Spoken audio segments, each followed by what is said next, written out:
केंद्र में नरेंद्र मोदी के नेतृत्व वाली सरकार के 12 वर्ष पूरे होने पर शहर में राजनीतिक चर्चाओं का माहौल गर्मा गया है। आपको बता दें कि इस मौके पर राजनांदगांव के महापौर मधुसूदन यादव ने सरकार के कार्यकाल को विकास और जन कल्याण से जुड़ी उपलब्धियों की लंबी श्रृंखला बताया है। महापौर ने कहा है कि बीते 12 वर्षों में देश ने गरीब कल्याण, महिला सशक्तिकरण और आधारभूत ढांचे के क्षेत्र में तेजी से बदलाव देखा है। उन्होंने प्रधानमंत्री आवास योजना, उज्ज्वला योजना, आयुष्मान भारत, स्वच्छ भारत मिशन और जल जीवन मिशन जैसी योजनाओं का जन जन तक पहुंचने वाला बदलाव बताया है। उनके अनुसार सड़क, रेल और हाईवे, हवाई कनेक्टिविटी के विस्तार ने देश के छोटे शहरों को भी विकास की मुख्य धारा से जोड़ा है। साथ ही डिजिटल तकनीक और आर्थिक सुधारों ने भारत की वैश्विक पहचान को नई मजबूती दी है। बातचीत के दौरान महापौर ने अंत में कहा कि सबका साथ, सबका विकास, सबका विश्वास और सबका प्रयास केवल नारा नहीं बल्कि जमीनी हकीकत बनता दिख रहा है। उन्होंने नागरिकों से सरकार की योजनाओं से जुड़कर विकसित भारत के निर्माण में सक्रिय भूमिका निभाने की अपील भी की है। दरअसल राजनांदगांव में यह बयान राजनीतिक चर्चा का केंद्र बन गया है, जहां समर्थक इसे उपलब्धियों का लेखा जोखा बता रहे हैं, वहीं कुछ लोग इसे विकास के दावों की समीक्षा की जरूरत के तौर पर भी देख रहे हैं।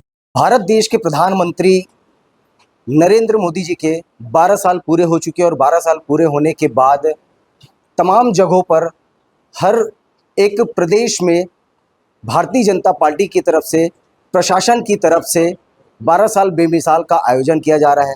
वहीं आज राजनांदगांव जिले के भाजपा कार्यालय में रायपुर के सांसद बृजमोहन अग्रवाल जी का भी आगमन हुआ था।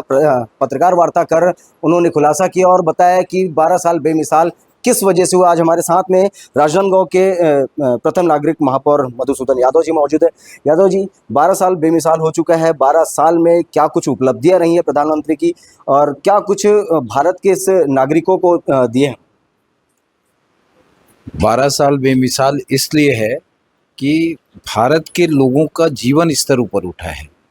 वर्ल्ड बैंक की रिपोर्ट ये कह रही है कि इस 12 साल में 25 करोड़ लोग बीपीएल से ऊपर आए हैं।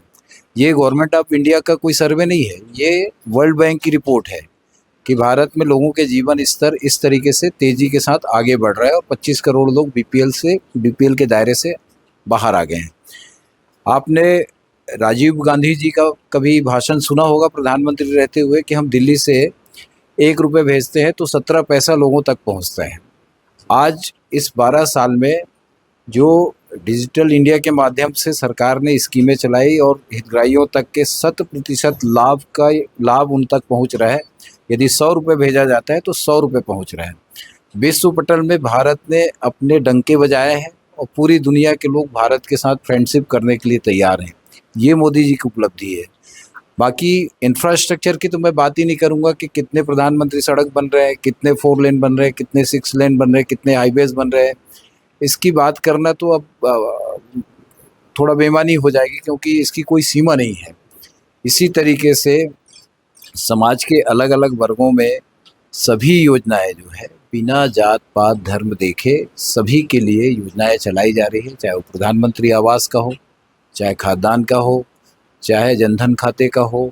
ऐसे अनेक योजनाएं हैं जिसको गिनाना बहुत समय लगेगा, लेकिन मैं ये मानता हूँ कि मुख्य रूप से एक सनातन काल की वापसी हुई है इस 12 वर्ष में। दूसरा, बेनिफिशरीज को डायरेक्ट बेनिफिट मिल रहा है और 100% बेनिफिट मिल रहा है। तीसरा, लोगों का जीवन स्तर ऊपर उठा है। तो ये एक बड़ी उपलब्धि है प्रधानमंत्री जी की इन 12 वर्षों की। भारत देश में प्रधानमंत्री नरेंद्र मोदी की 12 साल की उपलब्धियां लगातार वाकई गिनाई जा रही है। जिस प्रकार से इंफ्रास्ट्रक्चर, लोगों की बातें और जनहित के मुद्दों को लेकर के जिस तरीके से प्रधानमंत्री काम कर रहे हैं, उन उपलब्धियों को आज जनता तक के पहुंचाया जा रहा है। वहीं प्रधानमंत्री नरेंद्र मोदी की प्रशंसा पूरे देश में होते जा रही है। देश प्रदेश की अन्य खबरों को लेकर के देखते रहिए इंडिया टाउन न्यूज़ भारत की बात। इस खबर पर फिलहाल इतना ही। तब तक की मुझे दीजिए इजाज़त। नमस्कार।